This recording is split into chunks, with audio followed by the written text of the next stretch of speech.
It's not about luck, hustling 80 hours a week, or having a 2-hour morning routine. A few years ago, I had a profound experience when I realized that life's biggest wins are made of micro habits that we do on daily basis. That's why today I'm going to share with you 8 micro habits that completely transformed my finances and had a domino effect in every area of my life. And also I'll go over simple and actionable tips on how to implement these habits into your life to hopefully help you too. Number 1, pray over your finances. Have you ever felt guilty praying over finances? I have. I thought that praying over finances is something that is wrong because God has so many other things to do, and here I am praying over my finances. And then I realized that I should be praying over every single area of my life, including my finances, especially praying on how I can steward the money with wisdom and responsibility. If you hesitate to put every area of your life in God's hands, know that He is actually wanting you to do that. He wants you to not only pray for the things that you have, but also for the things that you don't have, for the lessons that you need to learn, for the skills that you need to acquire in order to be a better steward of the possessions that God gives you on earth. How do you establish a habit of praying over the finances? The way we've done it in our family is every night we take 5 minutes to pray. And not only we pray over our finances, but we also pray over other areas in our life. And what I mean by we is my husband, I, and my kids. What this 5 minutes habit has done for us, it really brought us closer together. We've gotten closer to God. We see movements in every area of our life. Having a habit of prayer gives you the wisdom and the peace to know that you are handling God's possession God's way. Habit number 2, upgrade your money mindset. I remember my old work computer was running super slow and it would take about 2 hours to power up. I kid you not, some days this is how much time it will take to power up.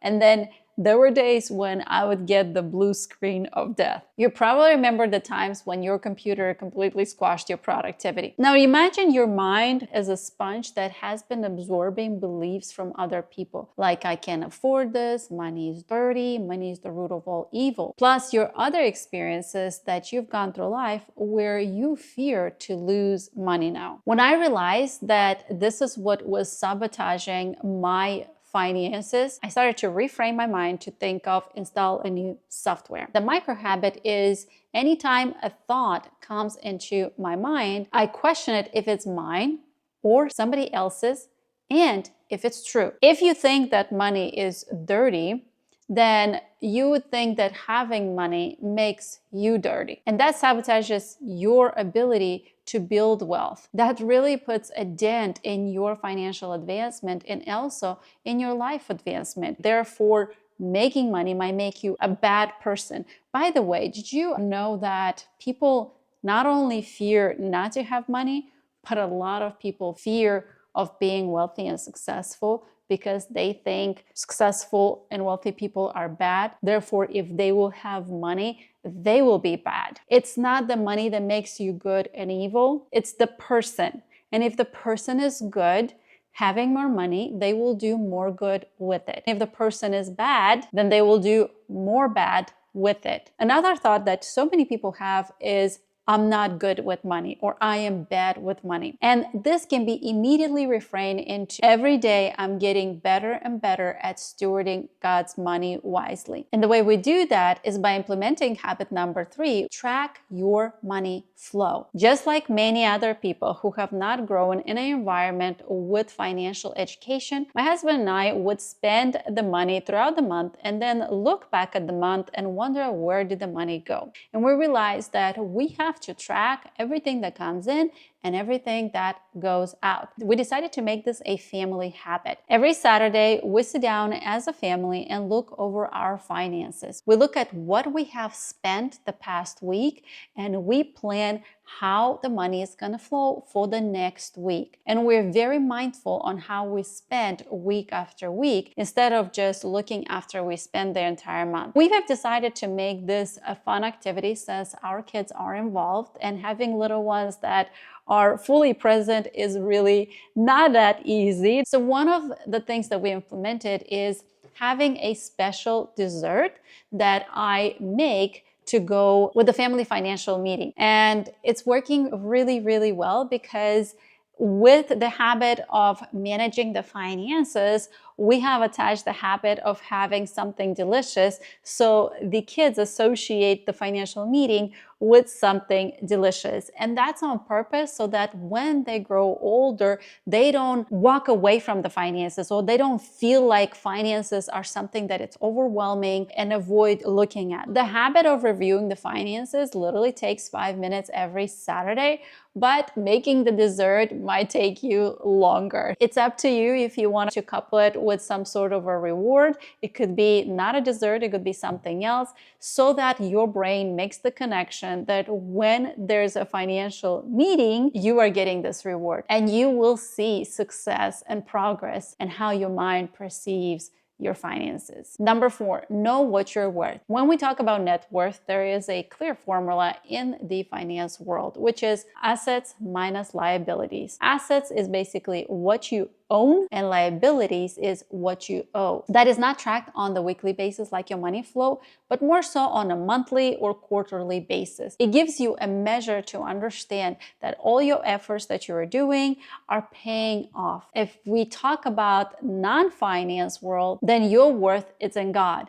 So it's not defined by the amount of money you have or don't have, but who you are and how much God loves you. Just the fact that you're on this earth and you have been given the gift of life makes your worth weigh in more than gold. The next habit that helps the net worth is go savings and investing cruise control mode. I remember when I first started in corporate world, I had no idea what a 401k was.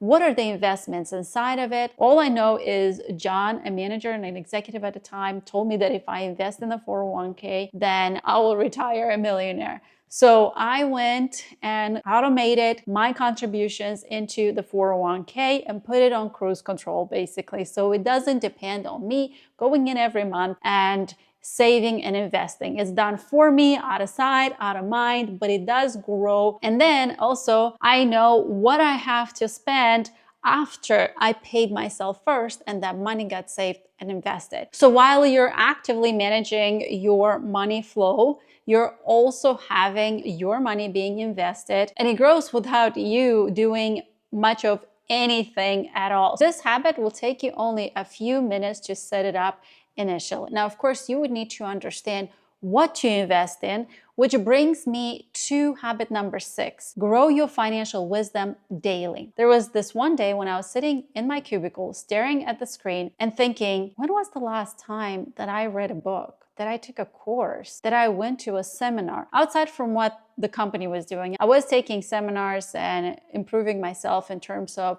job-specific skills. But outside of that, in my personal development, I had no answer for that, because I remember that the last time I picked up a book or took a course was back in college, and it felt pretty sad, actually. So I started to learn about investing. If you remember, I said that I didn't know anything about 401k, but then I decided that I should better understand, what am I investing in? Are there any fees that are being charged? How do I invest to optimize for the amount of money that I make?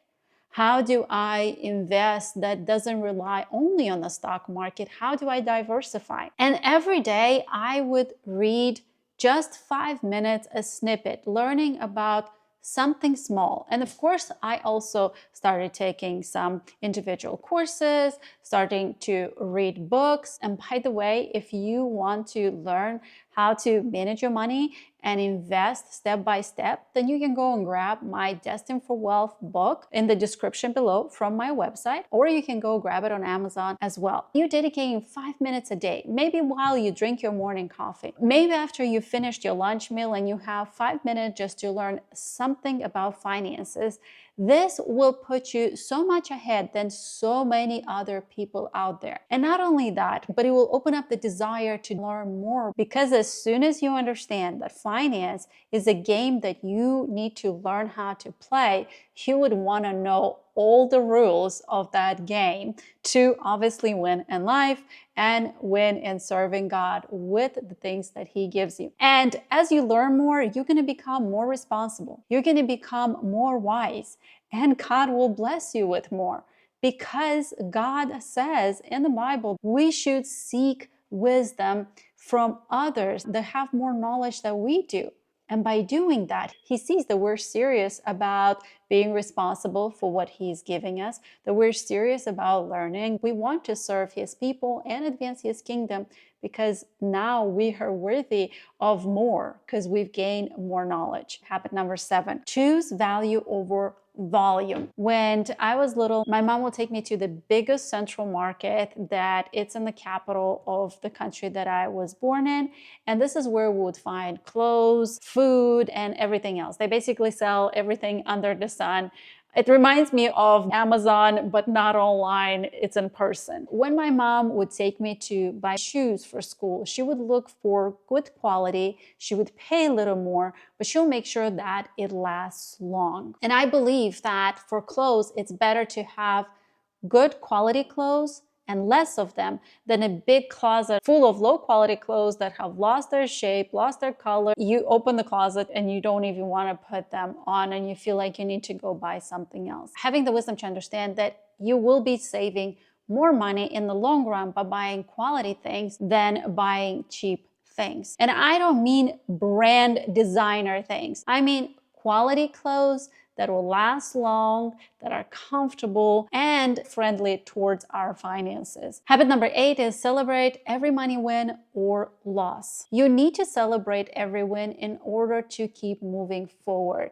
You need to acknowledge and take a minute to really see how far you have come, because this is the assurance you need to keep moving forward. So many times we go through life and we forget to be thankful for the little things. If you're able to refrain a negative thought, celebrate that. If you're able to pass by a store and not stop like you have before and refocus your finances on other priorities, acknowledge that. Now, when it comes to losses, it is super important to celebrate the loss with understanding the lesson that loss taught you. Truly sit down and think of, what did this loss teach me? What can I take from it so that I can be better tomorrow? Every pain comes with learning, and applying that learning in the future, it's what's going to sharpen your axe, it's what's going to polish you, and it's what's going to make you better and better at your finances.